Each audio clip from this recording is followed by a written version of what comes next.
tell you.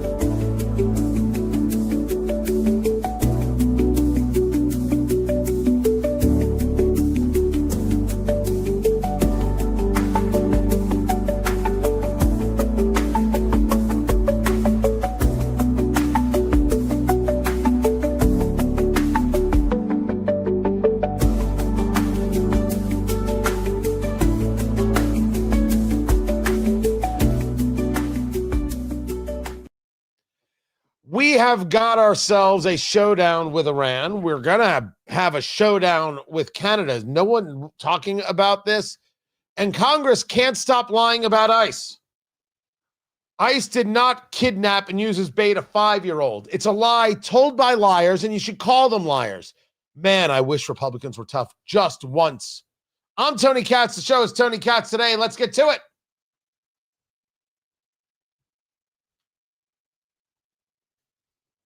There is an opportunity, certainly there's an obligation to try to insist on conditions attached to these appropriations or spending bills. The House yesterday approved the ICE budget, the Department of Homeland Security spending bill, by a pretty narrow majority. What they'll try to do in the Senate, without getting too much into the weeds, is to put the Department of Homeland Security spending bill as a package with others to make it more difficult for us to vote against. But I'm a no vote. That's great, Senator Richard Blumenthal. You also lied about your service in Vietnam, so I don't care. What I do care about is that you and your fellow Democrats are lying about ICE, Immigrations and Customs Enforcement. You're lying about what happened with this 5-year-old, and you know you're lying. You don't even care you're lying. We are at the point of you don't even care you're lying. You're like, the lie is good. Despicable, low rent, low class people. Now, how do you go about defeating them at the ballot box? Tony Katz Today. Good to be here. Good to be you with you. Find everything at TonyKatz.com. It probably is good to be you. I would assume that's good to be you. I got to assume that's a good feeling. And you should go with that feeling. Better to be you than to be Richard Blumenthal. That much is for sure. We're going to get into the ICE lies, the ICE madness that is told by him, by Representative Ocasio-Cortez, and a host of others involving a 5-year-old. As someone noted, this 5-year-old who was being taken care of while the father ran away, being taken care of by ICE. ICE is now taking care of more children than any Somali daycare center. That's a dang good joke. That's a dang good joke. I'm only upset I didn't write it. That's the killer. No, instead, let us get back to Greenland. Because there are 2 stories that have happened in the last 24 hours that require attention. Starting with the deal itself. Never mind, you've got the all the screaming and yelling and we're going to do this and we're going to do that and you're not allowed to do this, you can't do that, and the Europeans are going to stand up and how dare you, Trump. Everybody who is part of this program knew that it was all just talk. Everybody knew that it was all just bluster to get to the deal that everybody wanted anyway. Everybody saves a little face. Everybody gets to say that they were able to take on Trump and they were able to bring him down and they saved their countries from war and they did whatever it is that they're going to say that they did. It was never in doubt that this was going to happen. But I want you to hear some of the words that were used. The story over there at the Washington Times. Trump says emerging Greenland deal gives U.S. full access to the island. Full access. Well, that's an interesting bit of word, isn't it? Access. I thought we wanted to buy Greenland. I thought the plan was to own Greenland. Lock, stock, and barrel to have every part of Greenland. Wasn't that the plan? I mean, this was part of what President Trump said about Greenland. People of Greenland and the people of Denmark, tremendous respect. but every NATO ally has an obligation to be able to defend their own territory. And the fact is, no nation or group of nations is in any position to be able to secure Greenland other than the United States. We're a great power, much greater than people even understand. I think they found that out 2 weeks ago in Venezuela. We saw this in World War II when Denmark fell to Germany after just 6 hours of fighting and was totally unable to defend either itself or Greenland. So the United States was then compelled. We did it. We felt an obligation to do it, to send our own forces to hold the Greenland territory, and hold it we did at great cost and expense. They didn't have a chance of getting on it, and they tried. Denmark knows that. We literally set up bases on Greenland for Denmark. We fought for Denmark. We weren't fighting for anyone else. We were fighting to save it for Denmark. What he then gets into is a conversation about, we need this, and we can't just lease it. We can't just have part of it. You can't defend something you lease. He said those exact words. This is what he said in Davos at the World Economic Forum. And now we see a story that says from the president, and a quote that he gave to Maria Bartiromo on Fox Business, quote, "It's really being negotiated now, the details of it, but essentially it's total access. There's no end. There's no time limit." Well, he didn't say we're buying it. He didn't say we're going to own it. He didn't say they were going to partition it and give us a piece. He said access. You mean what he was talking about at Davos wasn't the deal that got made? How is that possible? The problem of having a world where children are in charge is that they think they actually know how the world works. And they don't. They don't have the slightest clue as to how hard-edged a negotiation is.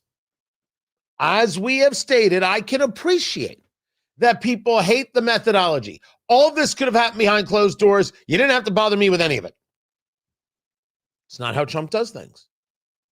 I voted for the guy. I knew what was coming. I bought my ticket. I knew what I was getting into.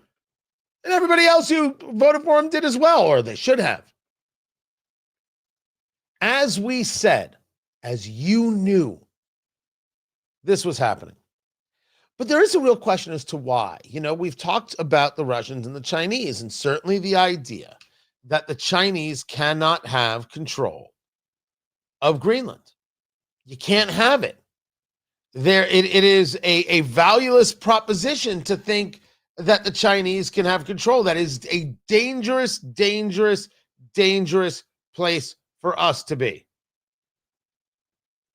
Absolutely dangerous. To think that somehow we should be in a spot, in a place where China has that kind of access, that kind of control of the Arctic. How absolutely dangerous. Now, some on the left will refuse to recognize the danger. And that's why we have to make sure on November 3rd that they don't get elected. Luckily, people like Mark Rutte, who is the Secretary General of NATO, he understands. I think President Trump is right. Other leaders in NATO are right. We need to defend the Arctic. We know that the sea lanes are opening up. We know that China and Russia are increasingly active in the Arctic. There are 8 countries bordering on the Arctic. 7 are a member of NATO. That's Finland and Sweden and Norway and Denmark, Iceland, Canada and the US. And there's only 1 country bordering on the Arctic outside NATO, and that's Russia. And I would argue there is a 9th country, which is China, which is increasingly active in the Arctic region. So President Trump and other leaders are right. We have to do more there. We have to protect the Arctic against Russian and Chinese influence. And that's exactly what NATO ambassadors decided to do in September. We are working on that, making sure that collectively will we defend the Arctic region. That's how a grown-up sees the world. There is a threat. That threat is growing. The Russians and the Chinese are a threat. You cannot make peace with it. You cannot make nice with it. The only thing you can do is utilize overwhelming force to get them to say, okay, this isn't our spot. That's it. That's all you can do. So Greenland can't fall into the hands of the Chinese. But there is more. It's an interesting post from a guy I don't know, retired DOD. And what he posted was a look at how we deal with the world and how we deal with an expansion of hypersonics. The speed with which now Russian missiles can move, how quickly they can get to the United States, how much damage these things can do, because we would have a harder time defending ourselves against that kind of capability, and how the Chinese and the Russians have been working on this capability. And this guy posted some graphs that are pretty fantastic. Terrestrial-based detection of ballistic missiles versus hypersonic glide missiles. The point made in this graph, which comes from theeconomist.com in April of 2019. And if you're watching my live stream, you'll see it. If you're not watching the live stream, it's okay. It'll be there. You can catch it. Is that there is, at the bottom, there is a curvature of the Earth. Right? So the Earth is round. And on the left side, it says launch site. And on the right side, it says target. Right? You're going to launch from wherever you are, and you're going to hit a target somewhere over there. Right? So let's pick a launch site. Let's pick the capital, Washington, D.C. And let's pick a target site. What would be a good target site? I don't want to say Beijing, because that might make the Chinese angry. I don't want to say Moscow, because that might make the Russians angry. What's a good target site?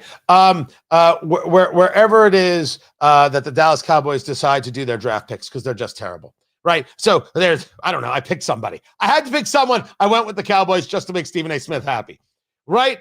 So one side is launch site, other side is the target site. When you think of a missile, how do you view it? You view it in an arc, like you would view the arch in St. Louis, right? Goes up, curves around, and it comes down. That's how you would view a ballistic missile. A hypersonic doesn't do that. A ballistic missile heads out of the atmosphere and then returns into the atmosphere. The hypersonic glides within the atmosphere, traveling more with the curvature of the Earth. So not in, I don't know if that would be, because that's not considered parabolic. No, and not in this big arch, but more in this rounded circular kind of way. If you then are considering how you would detect such a thing, you now are looking at radar. You're taking a look at a dish. You're taking a look at a line of sight. Well, what's easier to see? The thing falling out of the sky or the thing coming at you on the horizon? And in that, you realize that the detection of a weapon is far greater when you are trying to detect a ballistic missile than a hypersonic. The trajectories are different, and therefore, one is easier to detect than another. It's easier to detect a ballistic than a hypersonic.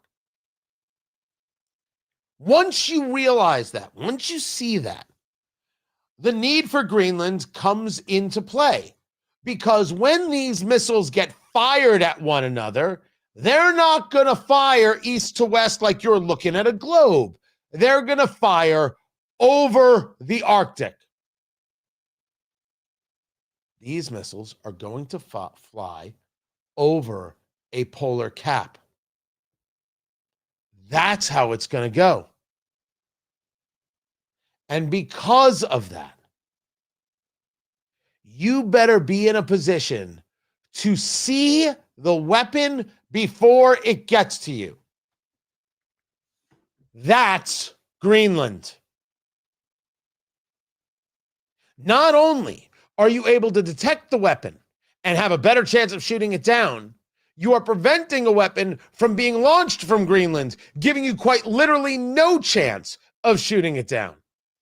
If that has to be explained to people a first time, I get it. You would get it. And it's very possible that in this conversation, you didn't quite put together Greenland and the difference between the hypersonic and the ballistic, but the minute you hear it, the minute you see it and these graphs, you heard me just describing it to you right now, and you're like, yep, got it. The minute you heard it, you were like, yes, you're absolutely right. That's 100% correct. That's accurate. You might still not even like the way Trump went about the Greenland conversation, but you understand the strategic importance immediately. Anyone who then, from there on out, doesn't admit to and accept the strategic importance, they're not someone who's allowed to be in charge. They're not allowed to run the country. They're not allowed to be the majority in the Senate. They're not allowed to be the majority in the House. They're just not good enough. To quote Monty Python, they're not qualified. And that's the story of Greenland. So could we please stop having everybody clutching their pearls? Europe is fine with this deal. Europe wants this deal. Europe wants the Golden Dome, which is our version of the Iron Dome, which is clearly going forward. And Europe is the beneficiary. China and Russia suffer. And yet leftists are upset. You understand exactly why we need Greenland. The minute you heard it's done. But the left is still upset? Ask why. The answers will not make you happy. I'm Tony Katz, and this is Tony Katz Today.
You'll forgive me, guys. Producer Landon has lost his damn mind.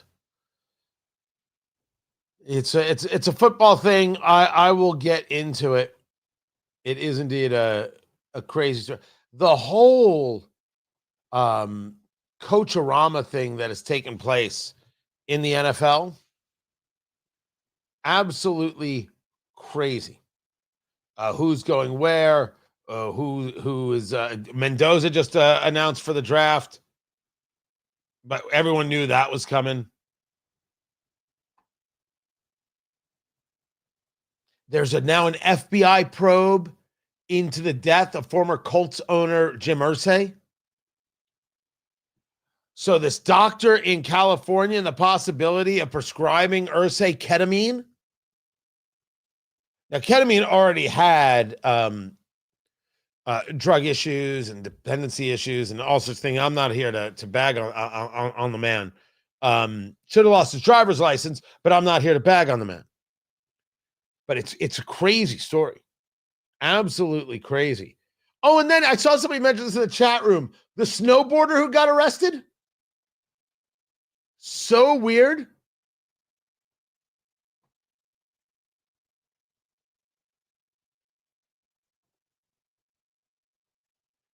We're coming back to the show.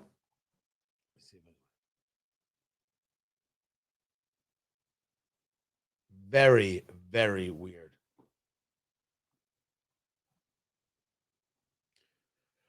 So what's going on?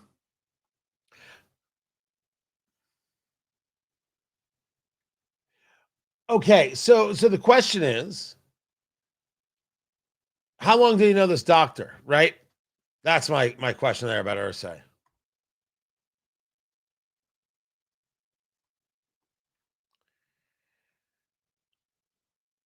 It has been a weird week for sports. With so many firings in the NFL and of people that you would not expect. Tony Katz today.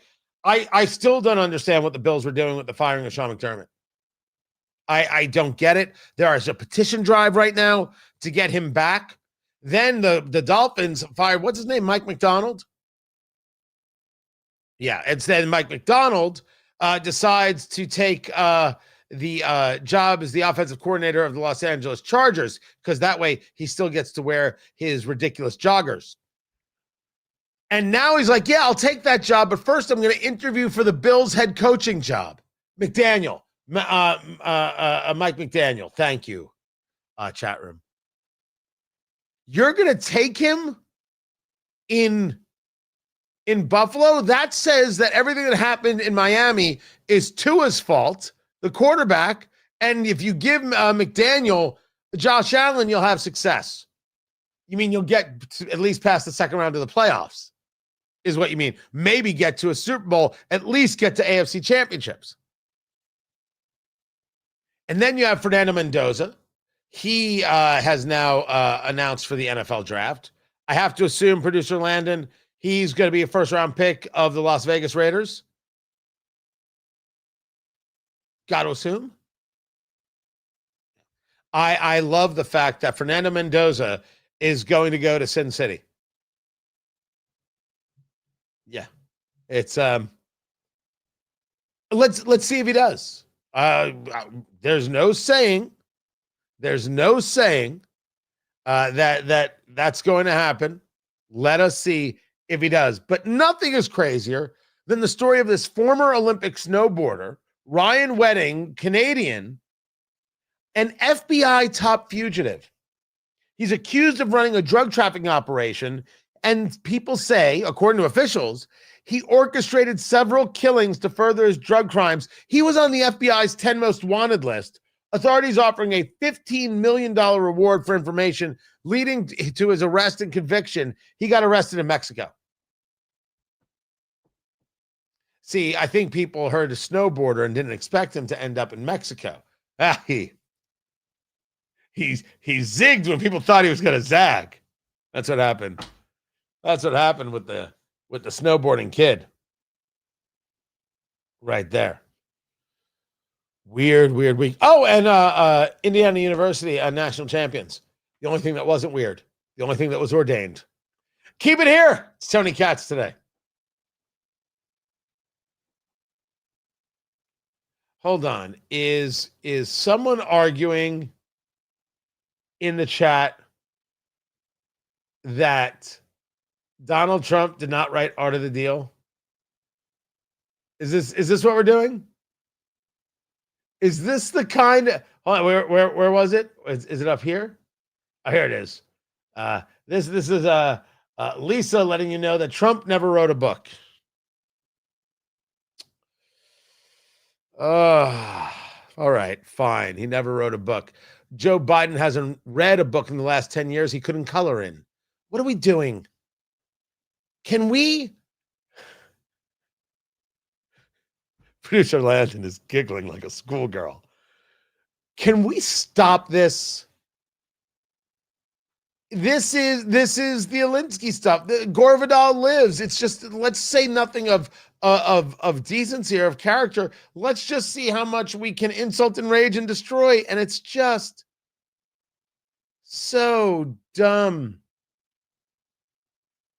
So dumb. Good Lord.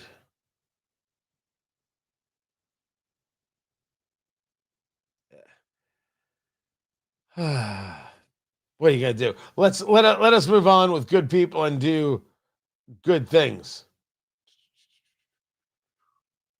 What is this right here? Ah, very nice, very nice, very nice. What is that? Hold on.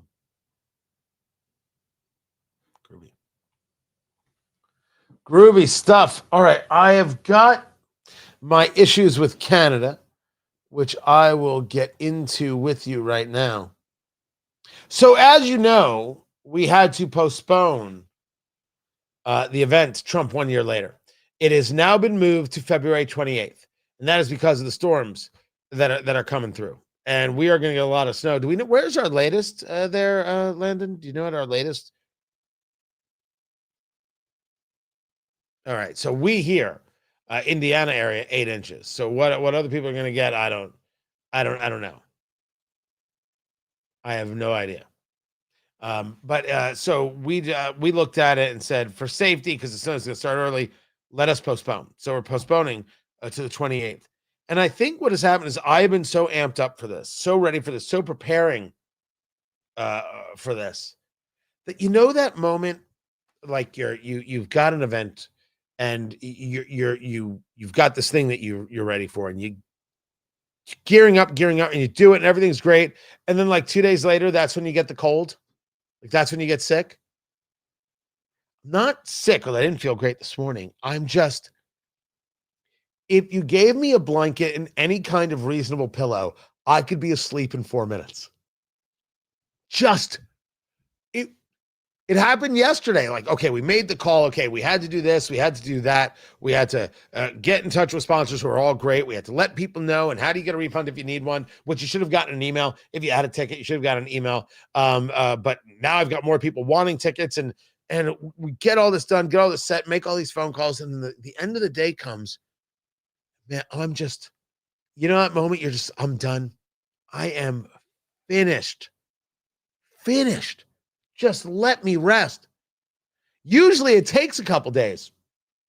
It took a couple hours because I have been up every night for the past month reviewing and editing and changing and morphing and getting new data and putting it in. Other data had to come out. And so anyway, moral of the story is I never try to be low energy.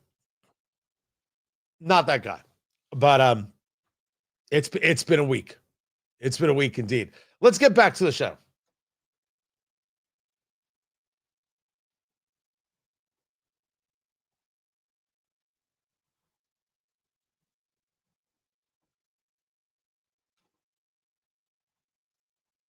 Getting targeted, in fact, are getting targeted for doing one of the most basic things that we are required to perform as public servants.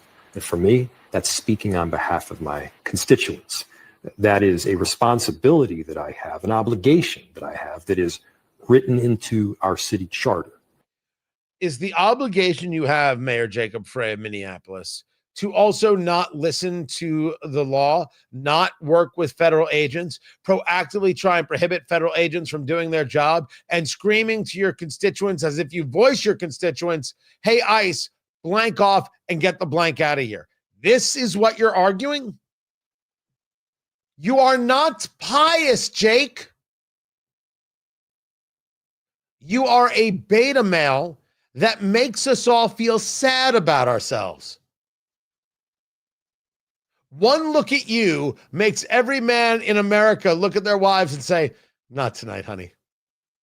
Not tonight. Tony Katz today. Good to be with you. My gosh, that is so rude. You shouldn't make fun of how people look. People make fun of how I look. It's never a good thing. Maybe it's just the idea that he has the audacity to engage interviews where he is claiming a moral superiority. So when I sign that paper and I say that I'm going to faithfully perform my duties as mayor, part of that is speaking for the 435,000 people that I represent and many more that come and go. You also are supposed to have some kind of respect for the Constitution and for the laws that we have in this nation. You're not supposed to want to harbor illegal immigrants. You're not supposed to want to support illegality. You're supposed to be opposed to those things. When do we get to see that, Mayor? When do we get to see that moment? Well, it might be a good long time. What we get to see, however, are lies and sweet little lies regarding immigrations and customs enforcement. And one of the lies that is being told is that ICE kidnapped a 5-year-old. They abducted a 5-year-old and they utilized the 5-year-old to bait a father they were trying to arrest. That is not what happened. In no way is that what happened. I will get into some more about ICE, and specifically, I don't mind us keeping an eye on law enforcement. And when law enforcement fails to do their job properly, us saying, sorry, we don't allow that here. We don't allow the violation of rights here. We do, however, have to ask ourselves, whose rights are we discussing? The rights of the people who have broken the law and are here illegally, or the rights of the citizen? I favor the rights of the citizen, and I don't care how hard the job is for law enforcement. There is never a moment where the citizen should have their rights taken away. Now, one could argue that there have been moments of being inconvenienced by law enforcement. Well, that is a problem. It is not something I like. It is not something that I value or approve of or think it should be just, well, that's the way it goes. There could be specific circumstances and instances and situations that could lead to somebody being detained improperly, like being questioned when they've done nothing wrong, those kinds of things. I concede that because there is no perfection. But when we talk about ICE, immigrations and customs enforcement, we're dealing with people who are here illegally. In the case of this 5-year-old, the operation was directed at the father. The father, seeing ICE, ran.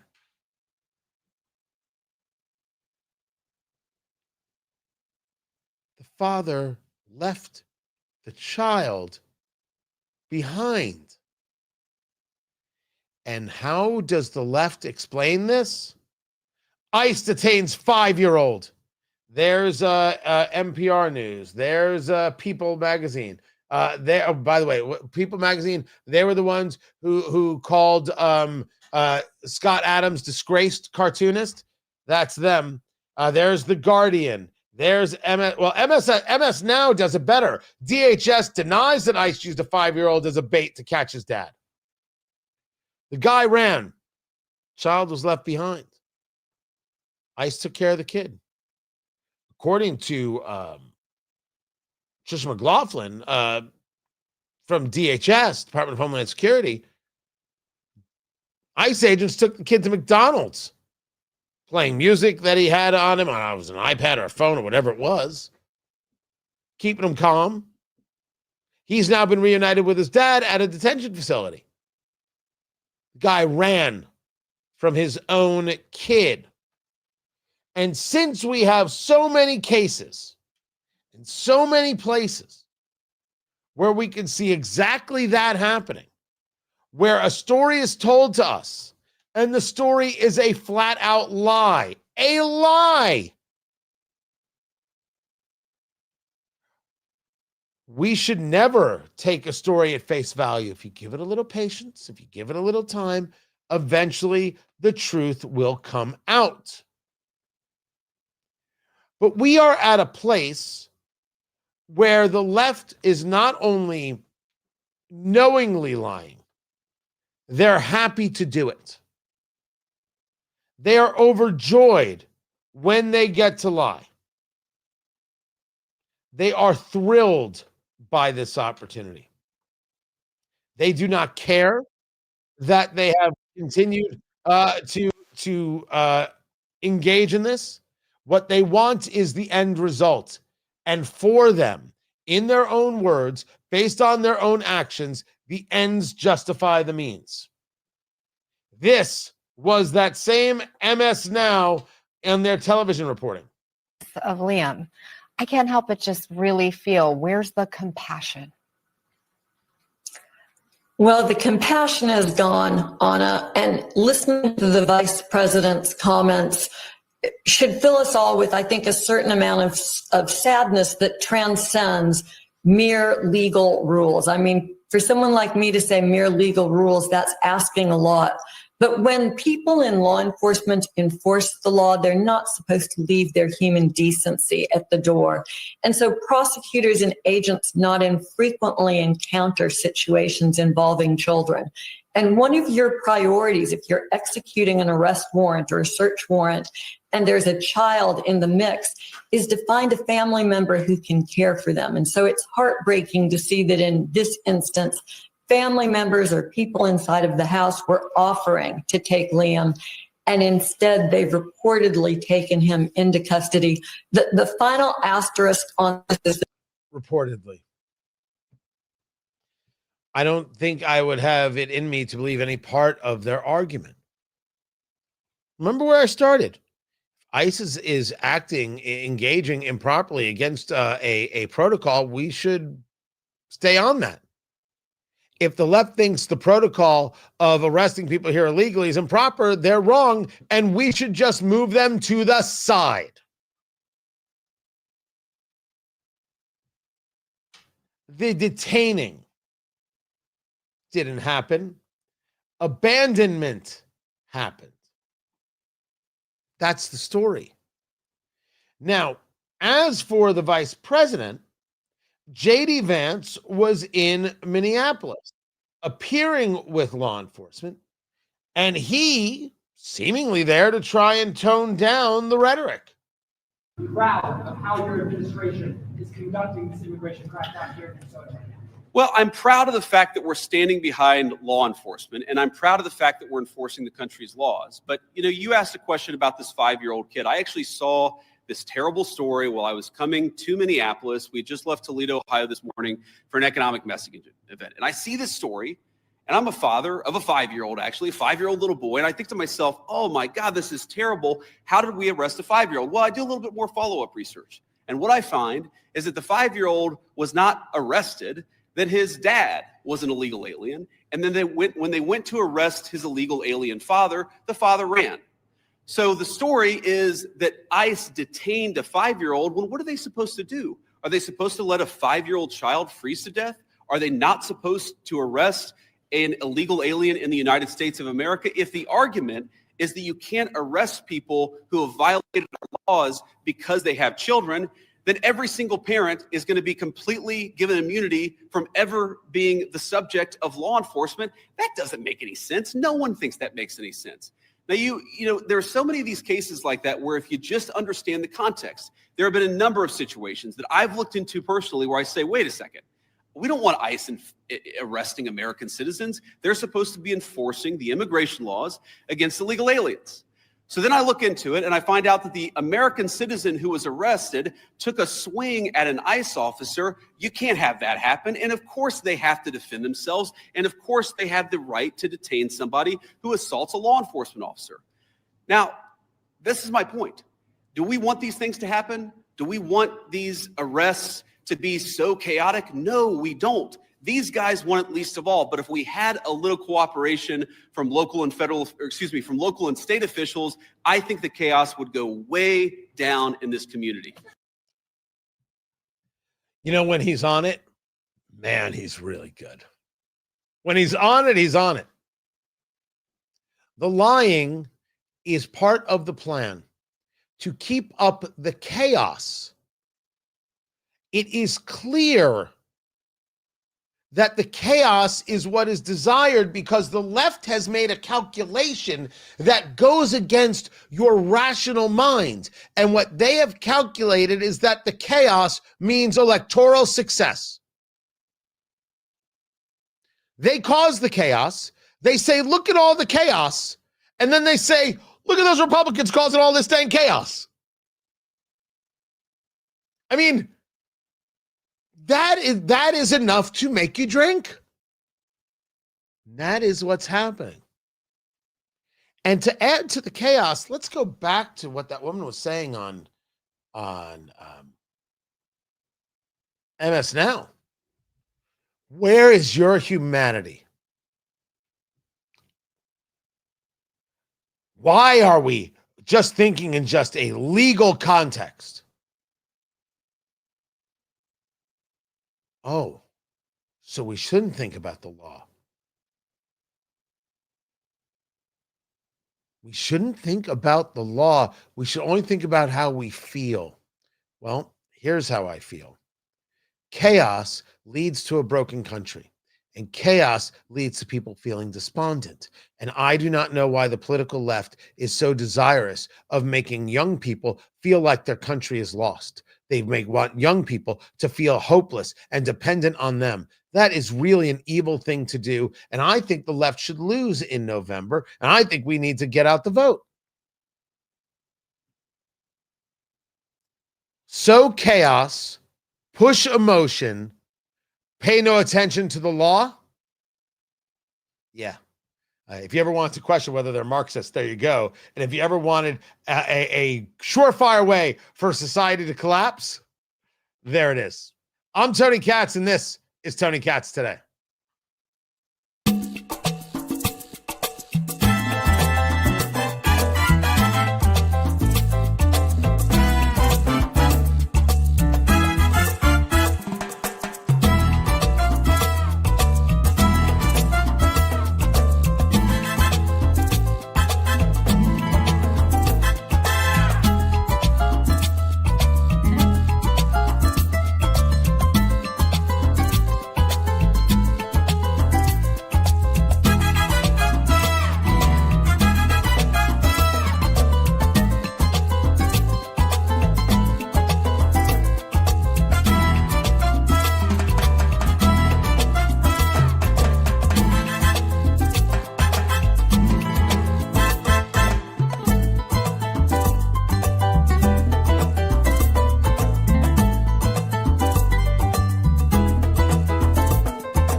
Welcome back, Tony Katz. Tony Katz today. Oh, are they? Is that going on right now? March for Life is happening in D.C. again. No media.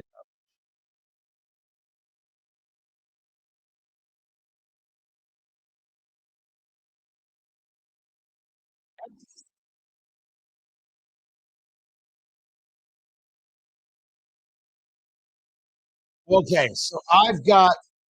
Should I play it? Should I play Vance and Mike Johnson at the March for Life? I should do that. I'll do that in the next hour. I'll share their words because it never gets coverage. 20 people protest, in favor of making Iranian citizens, and it'll get 300 networks, and millions of people show up for the March for Life, and they're like, oh, we don't want to talk about those pro-lifers. Let's not give them any coverage. Let's give them some coverage. Let's do that. So I'll get it. Now, there were some comments right here. Do you even know what you're saying yourself? That's enough to make you drink. What? Why are you like this? What does that even mean?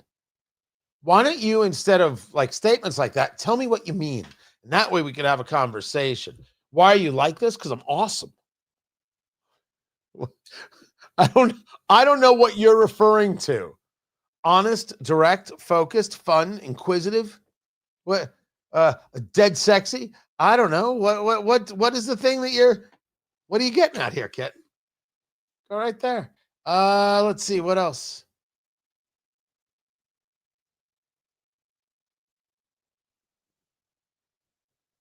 We see here you asked the question. What if other people aren't taking swings and are just denying entry without warrants? I don't understand. Oh, so if you're saying if an ICE agent is saying to a homeowner or saying to a home, we're coming in to arrest so-and-so, your question is what happens in that moment? Just making sure I'm following you. Right? They're not fighting. They're saying, hey, you can't come in. Well, is there an argument to be made? And I'm asking. I don't have the legal answer here, but I am asking. If you have somebody in your home who's here illegally, are you harboring an illegal immigrant? Is that in and of itself a crime?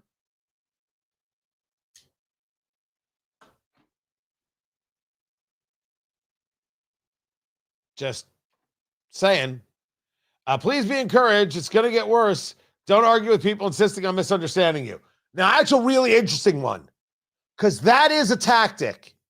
Nice on you for noticing. That is absolutely a tactic that happens all the time, not in earnest. It's meant to be duplicitous. All right, Landon. So the March for Life took place in D.C. today. I'm going to play for you the commentary from J.D. Vance and from the Speaker of the House, Mike Johnson. Tony Katz today, because it's always that the March for Life gets no coverage. It gets no play. It doesn't. Where's the audience? The audience is millions and millions of Americans, but the media wants to act like it doesn't happen. But we've got the Women's March, or we're marching for women's rights, and it's so important. And if we can cover a communist or an Islamist, well, we'll be there with a camera. But in the chat room there, as we're live streaming on YouTube, youtube.com/Tony Katz. So just look for the Tony Katz channel and then make that happen. Somebody wrote, please be encouraged. It's going to get worse. Well, that is encouraging, isn't it? And you're like, wait, what's going to get worse? And everyone's like, oh, you know. And then you're like, oh, yeah, I do know, don't I? And they wrote, don't argue with people insisting on misunderstanding you. Holy cow, that is such a good point. It is. That you're seeing this more and more, where instead of addressing your commentary, discussing things out, presenting their own point of view, they say, I don't even understand what you're saying. You're not even making sense. What are you trying to say?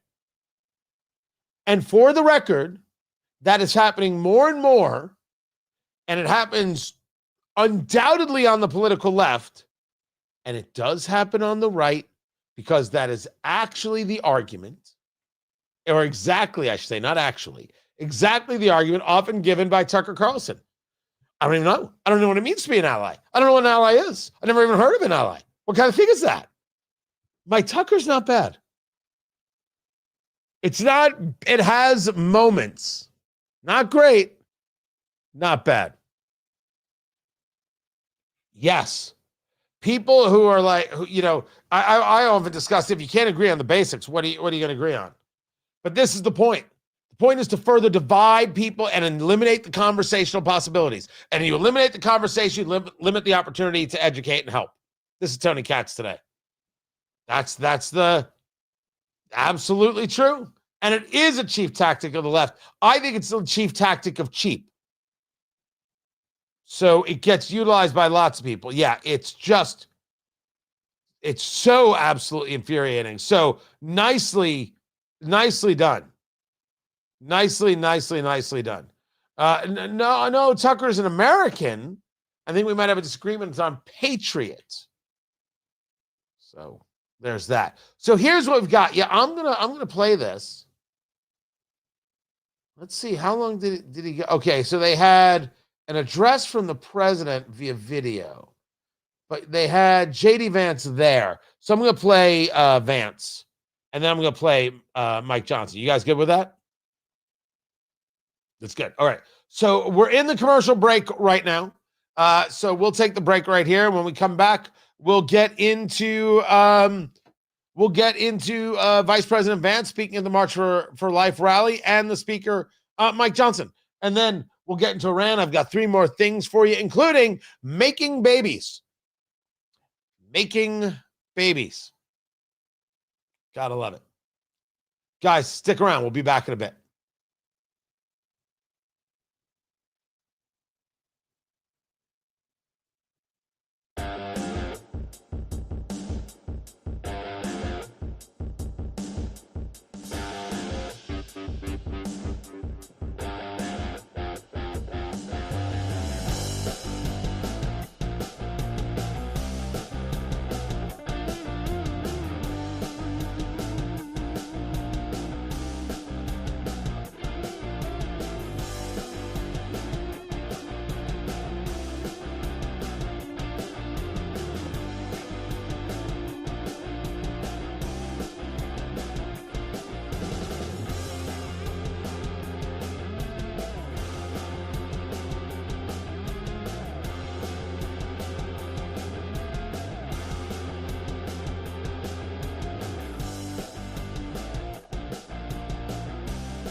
Welcome back. Tony Katz today. Glad you're here. Thank you for being here. Don't forget to subscribe. You can also follow me at TonyKatz.com and head over there and see everything that's going on. Yes, the pro-life march in D.C. today, Pete. We are going to play the words of the Vice President, J.D. Vance, and of the Speaker of the House. We've got Mike Johnson, who is there as well. We have the RNC going on, their annual winter meeting. Republican National Committee, and Joe Gruters is supposed to deliver remarks, so I might get to that. But first, I want to get to this because the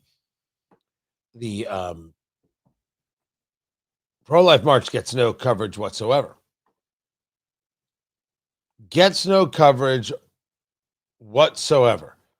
Kenneth thinks I need to get Arnold Schwarzenegger on the show. I would love to have him on the show. I'd be happy to talk cigars with the man. Producer Landon, reach out to Arnold Schwarzenegger. We would like to get him on the show while we smoke cigars and talk politics. All right? And if it helps, I will fly him out to Indianapolis. All right? Coach. Fine, first class, but not private. If he wants to fly himself private, that's totally up to him. Totally up to him. So with that, we will get to what it is that J.D. Vance had to say. Here we go.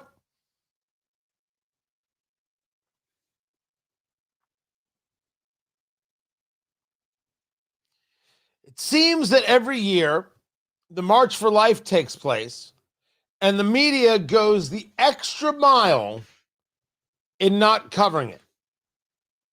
1 million people show up to say we have no interest in being a nation so willy-nilly about abortion. However, they say in a much stronger way, they don't want abortion at all. But 1 million people show up and our media acts like it's not a story. I am a pro-life guy. I do not pretend that there aren't situations of nuance and there aren't hard decisions that get made. I argue that a society that looks at abortion as whatever is a bad society. I look at the comments of the former governor of Virginia, Ralph Northam, who absolutely supported infanticide, and say that is everything we should not be. The stories of Kermit Gosnell and others needed to be told. The people who sing their abortion, you remember those people? Disgusting and despicable and reprehensible. I favored the overturning of Roe v. Wade. I am not in favor of going any further than the states deciding for themselves. Some may want federal legislation to put an end to abortion. I'm going to let others fight that fight. The overturning of Roe for a states' rights issue was imperative, and the Dobbs decision leading to the overturning of Roe is proper. If I didn't say hello, I'm Tony Katz, and the show is Tony Katz Today. I forget sometimes. Even the late Ruth Bader Ginsburg admitted quite clearly that Roe overstepped. It was an overreach. And this is me now talking. Creating the idea of a privacy right where it does not exist is something else.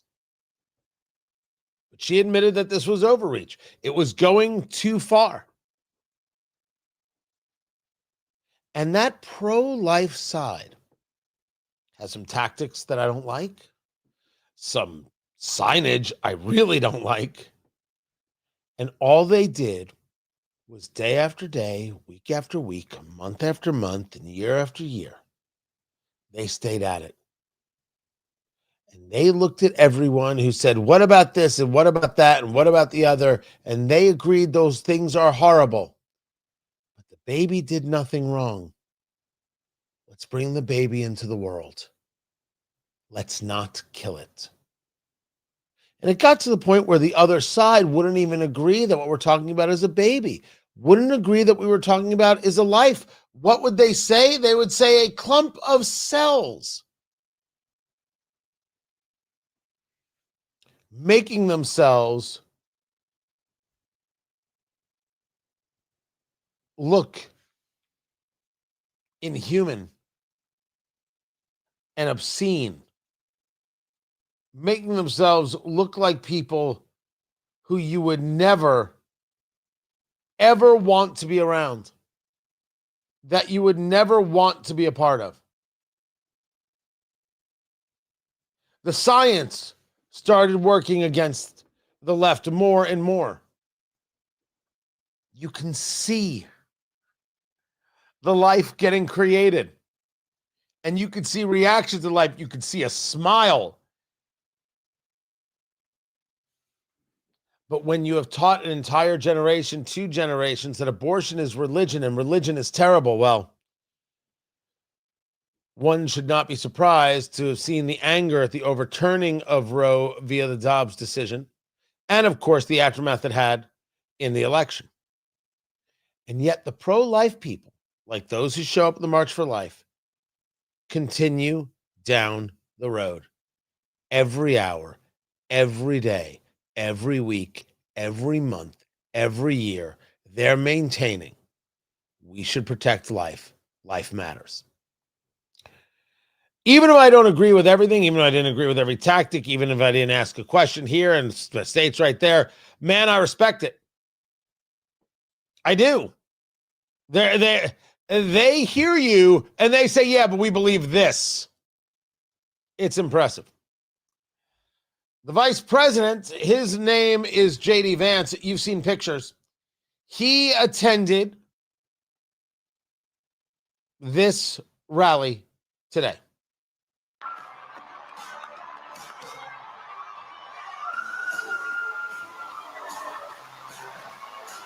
He's waving. He's cheering. He's got a crowd, and it's freezing, by the way. It is super, super, super cold.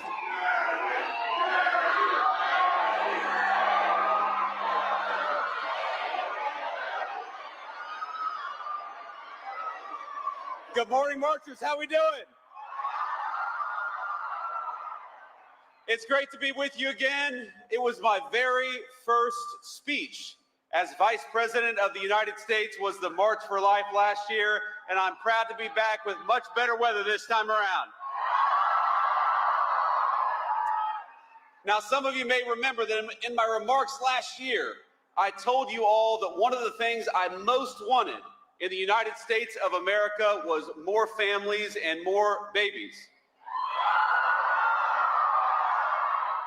So let the record show you have a vice president who practices what he preaches. Funny line.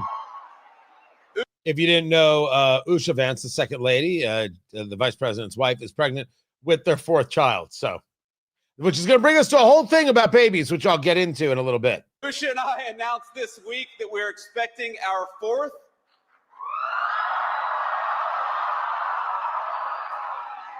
And it will be our 3rd baby boy, so we'll take whatever prayers you can give. We certainly need them.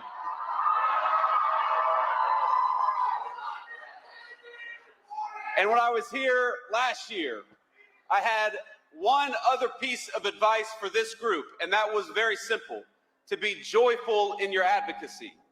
And looking out at this crowd today, it seems like you took that suggestion very well to heart, because I see joyful people. I see grandmas, I see parents, I see beautiful little kids with incredible green hats.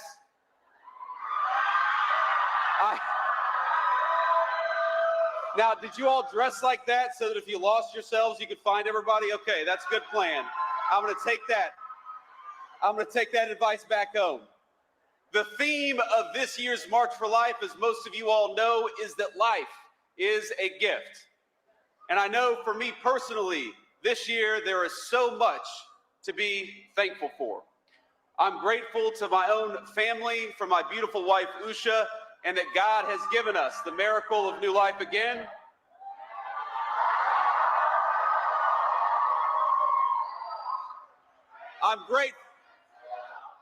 I'm grateful for this movement, for the truth that is on our side. And frankly, I'm thankful for the technological breakthroughs that have allowed us to affirm and protect life. Things like 3D ultrasounds that didn't exist just a few short decades ago. Things like the new medical technologies that have saved the lives of countless premature babies.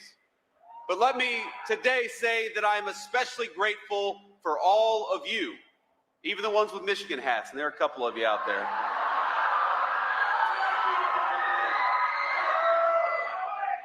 For the thousands of men and women and children, for the church groups, the school groups, the grandparents and the toddlers and everyone in between who braved this chilly Washington afternoon. All of us in the Trump administration, from the president on down, we thank you for your prayers, we thank you for your perseverance, and we thank you that for today, we are all marching for life.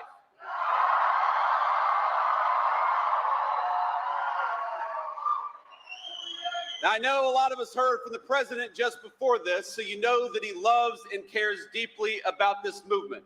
And it's why he has fought for the pro-life cause and why we do it in this administration. And it's why 3 years ago, we cannot forget, he delivered and his Supreme Court justices delivered the most important Supreme Court decision of my lifetime.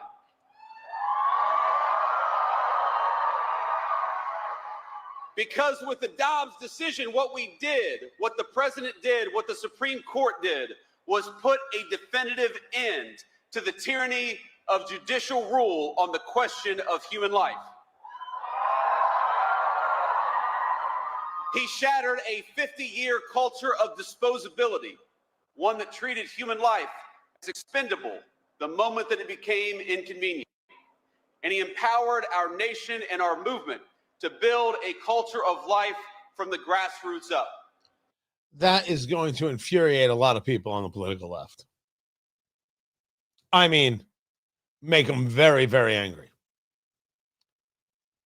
It is certainly a divide in America that is not going to go anytime soon. I do not expect somehow in some magical way that all of a sudden people be like, okay, we're done talking about abortion. We're done, thinking that this is something that divides us. We're fine. We're good. No, this is going to remain in large measure. The question, of course, is what is the actual desire here? If one were to argue that the desire is there might be something that requires terminating a life, that would be scientific. That would be emotional in a way that is comprehensible, because we're weighing these weighty things. That is not how the left has gone about it. The left has gone about it by saying that it is nothing, that it is nonchalantness. And they have gone from what is it? Safe and accessible to just an afterthought. We just need a pill to remove that thing. You should be able to go in. It should be free, and the government should pay for it. It should be so easy. Without any regard to culturally what it is that we're saying about a society. If there was just a rationality and a recognition, and even with the recognition, decisions got made that maybe you and I would disagree with,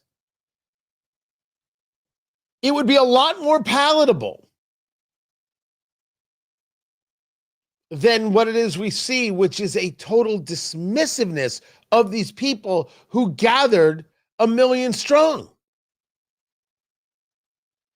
These people get dismissed as kooks and as zealots, as radical Christians. Wanting people to stay alive, protecting life is radical?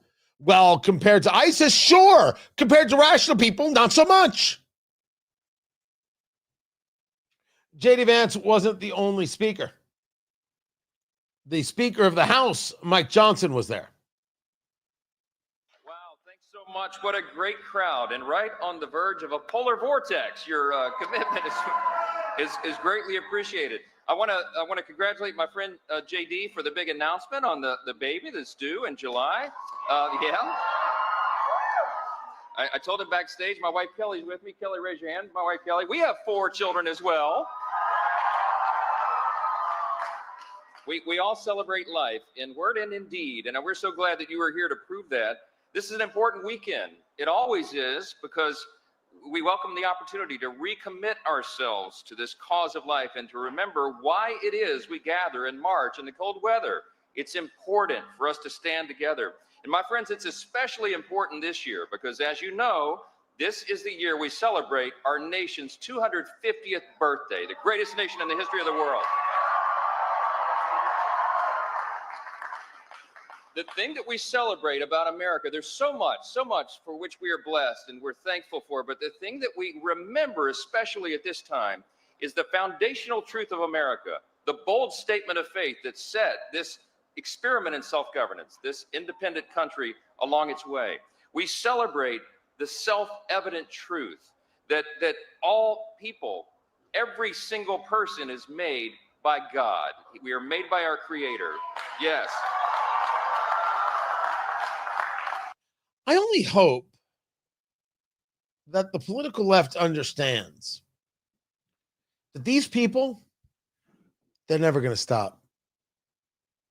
They're never, ever going to stop. You can't intimidate them. You can't scare them. You can threaten and you can fight and you can attack. You can kill. They're coming back tomorrow. These are true believers. And I admit that's a phrase that isn't necessarily one that jives with me all the time, but they are. And the left has to accept the fact that the overturning of Roe was 50 years of these people saying, the hell you will. Well, they probably said the heck you will, but you get my drift. And every minute, every hour and every day and every month and every year, there they were. And it has been how many years since the overturning of Roe, and they're still there in the cold? They're not going anywhere. And maybe there's something very important to learn from this movement about how one organizes, how one finds vision and shares it. Because we should be a society of life. We should be a society of liberty. Now we just got to organize people to push back against the Marxist, and we'll be quite all right. I'm Tony Katz, and this is Tony Katz Today.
Welcome back. Tony Katz today on a Friday. It has been a week. It really has. Hold on. Just people being dumb in the chat. Someone had asked a question. I wanted to get to it.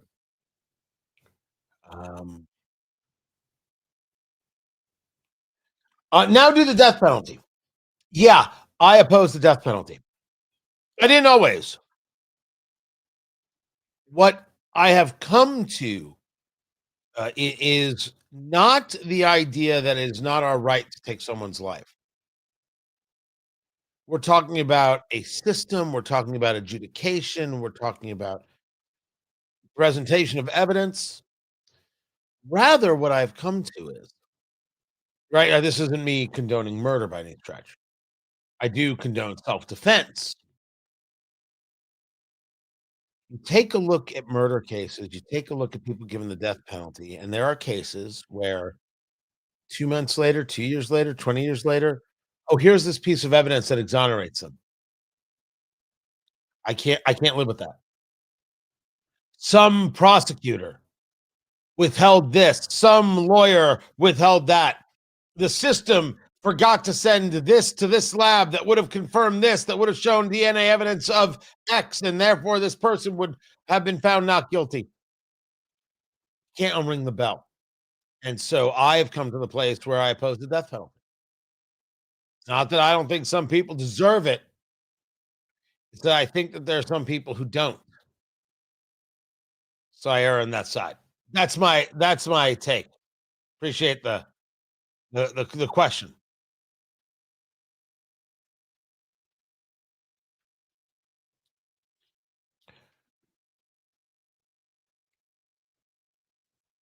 Over at The View, Joy Behar is making is that it's not what ICE is doing in That's Minneapolis. not what I it's need right there. Over there at The View,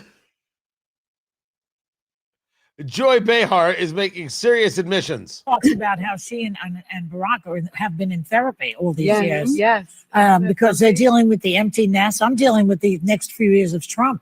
Yeah. I need therapy. Yeah. The empty nest. This is your therapy. Yes, you do need therapy. This is so brave of you, Joy Behar. Yeah. You need therapy right away. That clip of The View from Newsbusters. The 8 years Barack Obama was president, I never once needed therapy because Barack Obama was president. Maybe I could have used it for other things, but not that. Every conversation about these kinds of things ends in the following way. Are you capable of handling your own emotions? Or do you allow your emotions to run your life?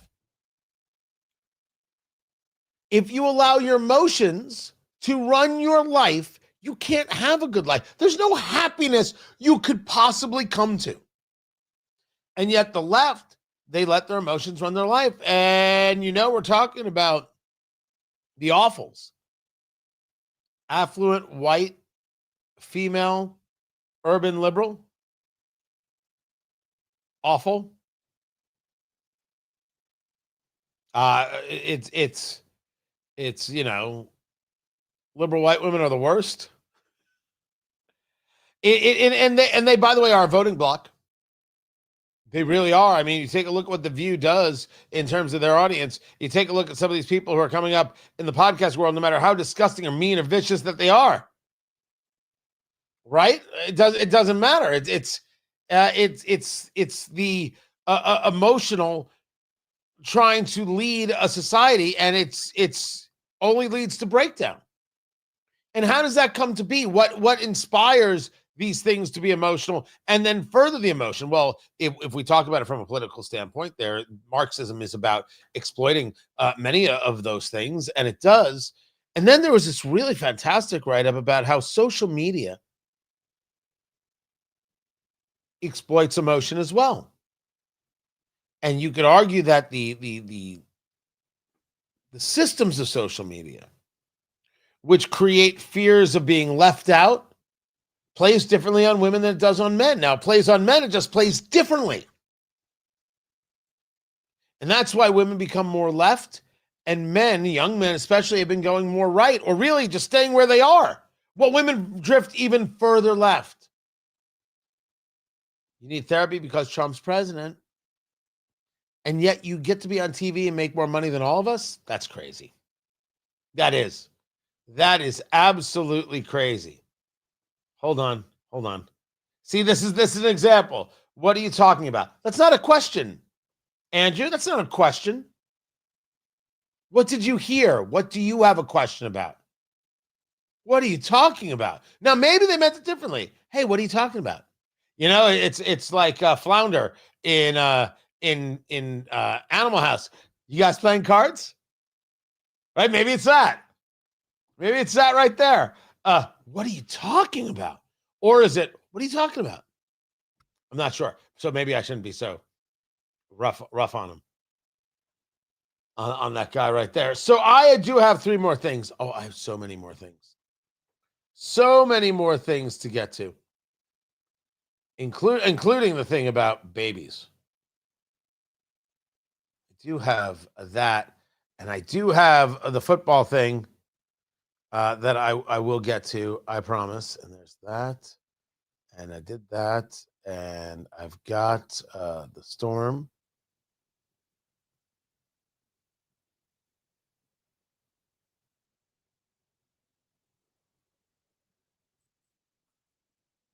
That's Trump right there, but that was from the other day.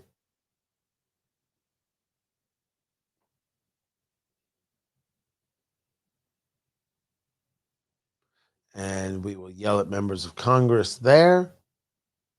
And we will move that. And yeah, silver is still at 100. Silver actually hit 101.5 today. Crazy. Absolutely stunning stuff. So let me get to this right here. Where is it?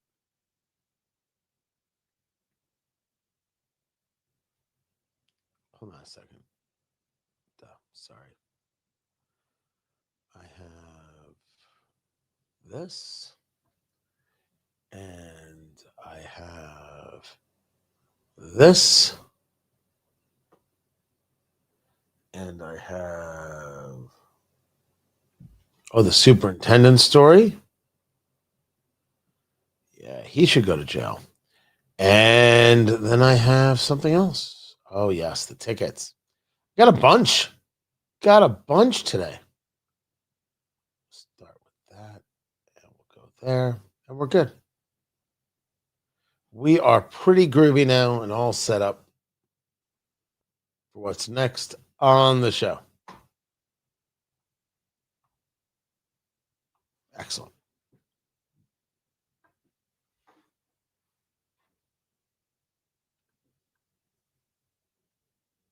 Again. So this is now what the trolls do? This guy, what's he talking about?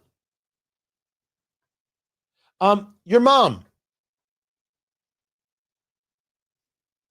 If you guys can hear producer Landon. We're talking about your mom. That's what we're talking about. But we don't want to do it in front of you, so you have to go. Goodbye.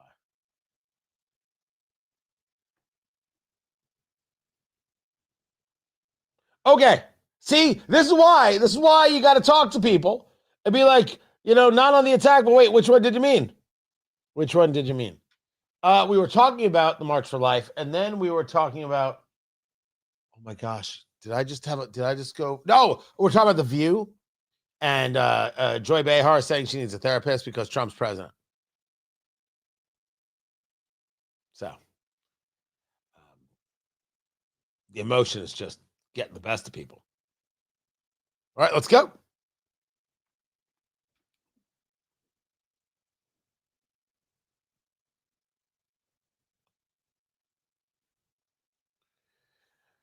I got 3 more things. Stories that should be making front page news, but aren't right now. I want to make sure you have them. Tony Katz today. Good to be here. Good to be with you. First things first, get ready for the storms. Get ready for the storms, the cold weather, the snow. The storms actually forced me to postpone Trump 1 year later. The Red Tie Gala, the bourbon, the food, the everything else, it is postponed to February 28th. If you have a ticket, you should have gotten an email from Eventbrite saying, hey, we had to postpone. If you need a refund or anything like that, we could do it for you. I'm hoping you'll be there on the 28th. It's going to be fantastic. Oh, it's going to be so good. I cannot wait. It's going to be Trump 1 year and 1 month later. I got to change all the signage. It's going to, I cannot wait to bring it. And so people were like, I got to admit, I really do appreciate how cool everybody had been. Because when you postpone something, people, you don't have people like, I planned this, or I was still coming, or how did, everyone's been like, you know what? Safe than sorry. Right move. No problem. Hey, I'm not going to be able to be there. Can I get a refund? Hey, I'm absolutely changing my plans and I will be there. Can't wait. So thrilled that everyone's been great about this. And our sponsors have been terrific about this. Premier Arms, PA Jewelers, Chimney Solutions Indiana, and DefianceBeef.com. By the way, use my Eat Drink Smoke show code, Eat Drink Smoke. Get $150 off your order at DefianceBeef.com. The steaks are insane. 21-day aged, Indiana farm to your table. Oh, so good. So good. You buy it by the cow. Full cow, half cow, quarter cow. Boom. Comes right to you. Butchered to your specs. Oh, DefianceBeef.com. So good. But the storm is the story. And there's going to be incredible cold weather. I mean, we're going from Oklahoma all the way up through the coastline. There's going to be snow. Parts of the country are going to get ice. And as with all these storms, it's where's it going to shift? They have an idea of how things are going to go, but in the end, it goes 50 miles north. You've got a whole new ballgame where you are. 50 miles south, those people don't know what to do. There's a real concern about ice in Tennessee that could be coming. It's going to get rough. Just be cool, be calm, help a neighbor, check on a neighbor, drip the pipes, and open up the vanities. Let the heat get in. It's good. It's good stuff. Then there's a deal for TikTok. There's a deal for TikTok. And so TikTok was supposed to go because it's owned by the Chinese. And people like Rand Paul, like, it's not actually owned by the Chinese. It's owned by these people from Singapore. That's different. With all due respect, I like Senator Paul tremendously. He's just wrong here. And he's kidding no one in this argument. It's a joint venture that will allow it to keep operating. The deal negotiated with the Trump administration. It will be operated by a new U.S. entity controlled by investors seen as friendly to the U.S. The data management and algorithm training on American users will be overseen by Oracle. Now, the problem here is TikTok should have been thrown out of the country a year ago. The president had no right to extend their capability of trying to make a deal. None. Absolutely none. And I want to argue he was wrong. 1,000% wrong. But here it is. According to the TikTok CEO, the majority American-owned joint venture will operate under defined safeguards that protect national security through comprehensive data protections, algorithm security, content moderation, and software assurances for U.S. users. But if you happen to bring up that you need a new toothbrush, you will have nothing but ads for toothbrushes on your phone for the next month. That's still going to happen.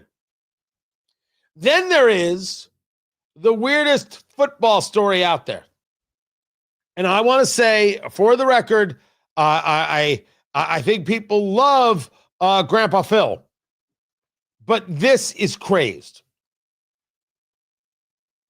According to sources, Phillip Rivers, the longtime quarterback of the San Diego Chargers, then it was San Diego at the time, then the short-time quarterback of the Indianapolis Colts, then retired and the coach of the local high school football team. This will be the St. Michael Catholic High School, and then returning for a few games to be the quarterback for the Indianapolis Colts. He is now in the running to be the head coach for the Buffalo Bills. I don't know what to say. That's crazy. That's crazy. That is almost as crazy as allowing Jeff Saturday, the former center for the Indianapolis Colts, to be the head coach here, which did happen in real time. By the way, I've never met Jeff Saturday. I think I'd like him. I think he's like an intense guy. I believe he's a rather religious cat. It'd be an interesting conversation. I would enjoy it. I would enjoy talking to Jeff Saturday. I have nothing against Phillip Rivers. From high school to head coach in the NFL? Well, Tony, he has more NFL experience than most people. Understands offenses. At this stage of the game, why not? What it says to me is that there's not a lot of faith in the coaches that exist. I have nothing against Phillip Rivers at all. Go get the gig. I wasn't opposed to him coming back to play for the Colts. You get yours. Go try and make it happen. But doesn't it say that there are no coaches? That there is a lack, a dearth, if you will, of coaches? That's what it says to me. There's nobody to pull up from the college ranks. Well, the college ranks are paying too much. Oh, I'm sure there's been an overture or 7 to Kirk Cignetti of IU, Indiana Hoosiers. He's not going anywhere. He's staying right where he is. There's a reason they backed up the Brinks truck for Cignetti. But that's what it says to me. Phillip Rivers. By the way, there's a petition in Buffalo. Sean McDermott was the coach who got fired. There's a petition to bring him back. Like, what's wrong with you all? Are you nuts? Because it was a weird decision to, I think, to fire him. I think so. Then there is the superintendent. I'm doing more than 3. I've got more than 3 things. Remember the superintendent of the Des Moines schools who got hired because he checked every box of diversity? And it turns out he lied about everything. Like being an illegal immigrant, like having a possession of a firearm or 2 or 3. He has pled guilty to 2 federal charges, including falsely claiming to be a U.S. citizen. But he got hired to be the superintendent of schools because the school board wanted to show its diversity. It never really asked a question, because asking a question might get you an answer that you don't want, and that's not showing how diverse you are, now is it? Madness is taking place all across the country. And I'll say it again for the people in the cheap seats. DEI is terrible. It's awful. It makes people purposefully and willfully dumb. It says to them, do not ask questions, just do what you're told. It is an absolute act of violence in that regard. And we should do away with it. And the people who still support it hate you. They hate you. They hate society. They want you to just do their bidding and not ask questions. Nope. DEI has been damaging in education, and we will soon see, if we have not already, how damaging it is in medicine. The promotion of doctors, the schooling of doctors, the schooling of nurses.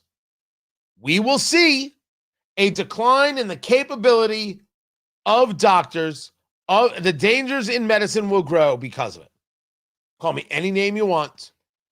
I'm correct. Absolutely correct. And then there's traffic tickets. So this is a story out of California from autoblog.com. And someone looked at a ticket. Let's say you get a traffic ticket, right? A base traffic ticket is $35, right? Just $35 is a base traffic ticket.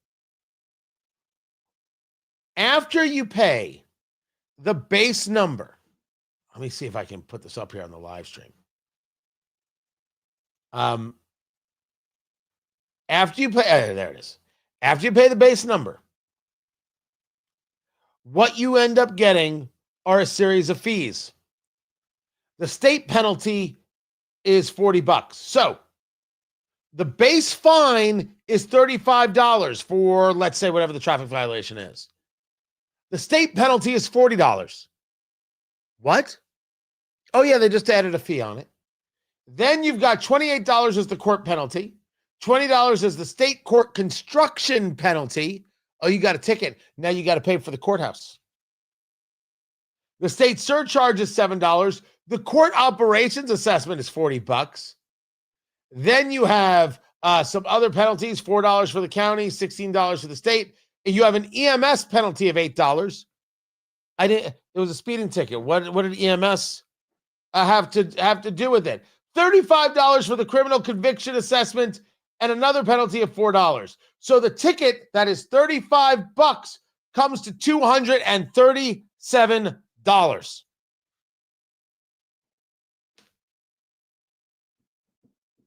Government efficiency or something like that. Never forget that it's a real hatred of you, the citizen. And if these people didn't hate you, they would never do all that to you. But they do. And you don't have enough people who are willing to stand in the cold for hours, 1 million strong, like the March for Life, to get it changed. And that's why it's going to keep being just like that. That's government. And you wonder why I want to keep it so small. I'm Tony Katz. This is Tony Katz Today.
Welcome back. Good to be with you guys. It is going to be a very cold weekend. I hope you enjoy it. I am considering how much work was ahead, and it was going to be so great. The idea that my weekend is going to be a fire and cookies is much different than I expected. Don't tell me you're opposed to fires and cookies there, Producer Landon.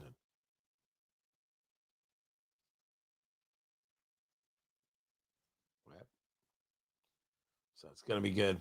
It is going to be all right. And then I've got that. And there we go. Now, don't forget to subscribe, youtube.com. Just look for Tony Katz and make sure you subscribe. Of course, find everything over at TonyKatz.com. What else do I have? What else do I have for you guys? Quiet day. But I think everybody's quiet. I think the storm thing has got people really freaked out. And people are getting ready. My wife texted me from Costco. And then I realized I may never see her again. Costco before a storm. She is brave. She is brave. She also has very pointy elbows. She can move, bob and weave. She said slammed. Just massive. Absolutely. Absolutely. I don't think anybody should panic. People do like to panic. Right? That is brave. Costco before a snowstorm? Hell yeah. It's like doing Costco on a Sunday.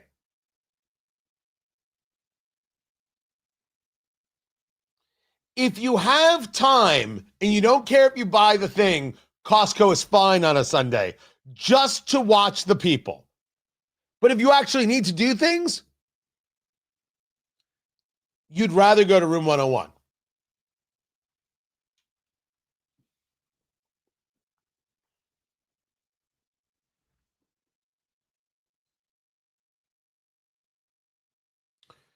I came across a story about babies. I mean, I didn't mean to make this a whole, with the Right to Life event and sharing some of those speeches and this, but hey, there are other themes. This one's not a bad one. Tony Katz today. Good to be with you. And the story was White House baby boom in full bloom as Usha Vance, top Trump aides, announced pregnancies. I knew about the second lady and the announcement with her and the vice president that they were expecting their fourth child.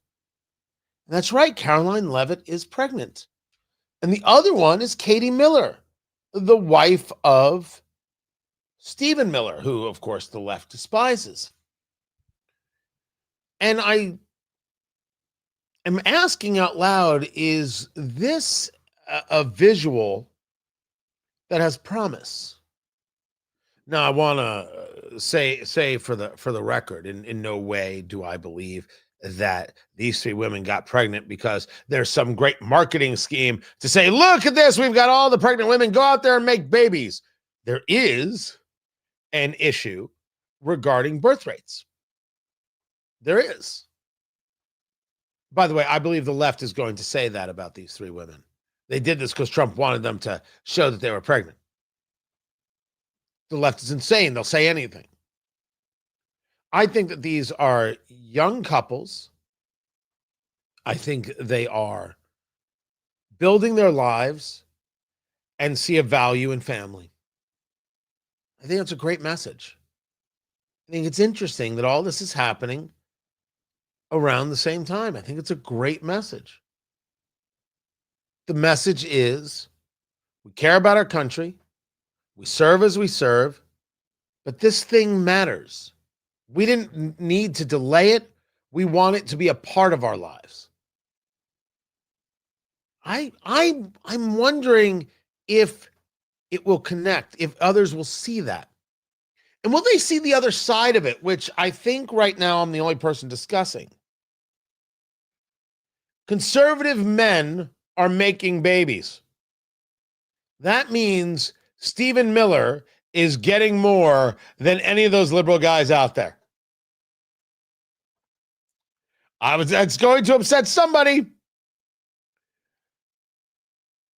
It is a conversation about being virile. It's a conversation about being men. It's a conversation about wanting to build a family. It's a conversation about wanting to share that love. It's a conversation about wanting to grow a future. It's very possible because I'm in it, right? I do this every day, and you're a part of this every day. It's very possible because this is how I spend my time right? This is my job, that maybe I'm overthinking it. Maybe I'm seeing something that isn't there and rather something that I hope is there. And I've thought about that since the story came across the transom last night. And I got to tell you, I'm cool with that. I am cool with hoping that that's there, that people see this, women and men, and say, you know what? Family is all right. Family is worth trying.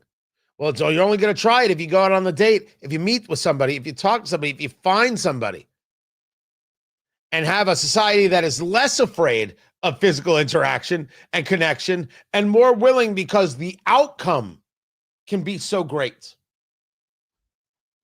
Maybe I'm overthinking it, but man, do I want it. Mazel tov to you all. Everyone should name their kid Tony. Great name. Great name. This is Tony Katz Today. Hold on. I'll say goodbye in a second, but this is the best one. Are you part beaver? I have been called every name under the sun, and sometimes it's beaver teeth. I swear to you, that's a true story. People have nothing to offer. And delete. Oh, wait, this guy is just, going after Republicans. Yeah, you're a tough guy. And bye, Felicia. So gone. It's just too funny. These people, they're precious. Guys, we've got more radio show to get to. That is happening at WIBC.com. So you want to be tuned in for that. Of course, you want to go to TonyKatz.com and be subscribed. And then you want to go to tickets.TonyKatz.com and you want to get your tickets for Trump 1 year and 1 month later. We were postponed because of the storm. And we will then be back on the 28th. So February 28th is when the event is happening. And I can't wait. I cannot wait to present it. I cannot wait to bring it to you. It's going to be outstanding. But have a good weekend. Stay safe. Stay warm. Check on a neighbor. Drip the pipes. Don't throw your back out shoveling. I'm going to go buy a snowblower right now. Oh, yeah. And some people are like, Tony, why won't you shovel? It's good exercise. The exercise part I'm fine with. You've seen me now, some of you, having surgery on both arms, having to reconnect my bicep tendons. I'm not shoveling. It was a long recovery. It was an annoying recovery. This one was brutally painful. This was savage. This one went very, very quickly. I'm not doing that. I have no interest in ripping a bicep tendon again in my life. I'm getting a snowblower. That's what I'm going to do. Got to finish the show, go get a snowblower in that order. I appreciate you guys. I really can't thank you enough for being here. I hope you'll subscribe, and I will catch you on Monday. Y'all be good now. Take care.